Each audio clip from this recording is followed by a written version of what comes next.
I made a huge mistake when writing my first 2 books. This mistake caused me to miss out on hundreds of thousands of dollars in revenue. I don't want this to happen to you, so if you're considering writing a book, please stay tuned to the end of this video. When I wrote my first book, Fire Yourself, this was all about hiring an acquisition manager to scale a real estate investing company. That was something that I had a lot of success with, growing my house flipping business to doing over $1 million a year in revenue.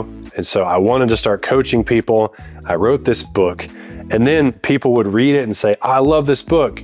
How can I work with you? And I would basically get on the call and say, well, what do you need? I could help you flip houses or buy rental properties or hire an acquisition manager or help you with your direct mail marketing. And people were a little confused. They were like, well, I thought, this is kind of what you did. And I was like, yeah, well, I do a little bit of everything. And so people would just be confused and not end up hiring me as a coach. So I had a framework in this book to get an outcome. But then when people wanted to take the next step and they wanted more hands-on work with me, my frameworks for my higher level stuff really didn't even exist at that point, or they were just very cloudy and vague. And so there was no logical next step. And then when I wrote this book, I did the same damn thing. I wrote a book and I put my heart and soul into it. I put together what I feel like is the best possible framework for helping a coach nail their niche. And I've had lots of people reach out to me and want to work with me one-on-one, but I made the assumption that this book would answer all the questions for everybody, and then they would just want like the next best thing. And so I put together a coaching program that was all around like starting your YouTube channel, starting your podcast, and creating your high-ticket offer, the things that I thought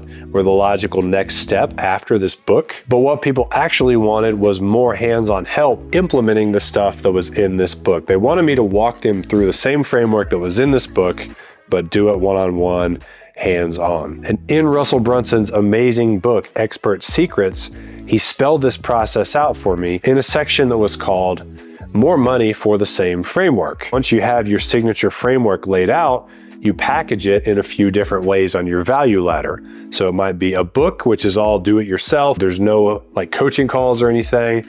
And then right here might be a subscription program where you get more in-depth training on the same framework and weekly group coaching calls. And then at the highest level up here, it might be one-on-one coaching, the highest level of service. I'm doing it with you, so I'm doing some of it for you on the calls.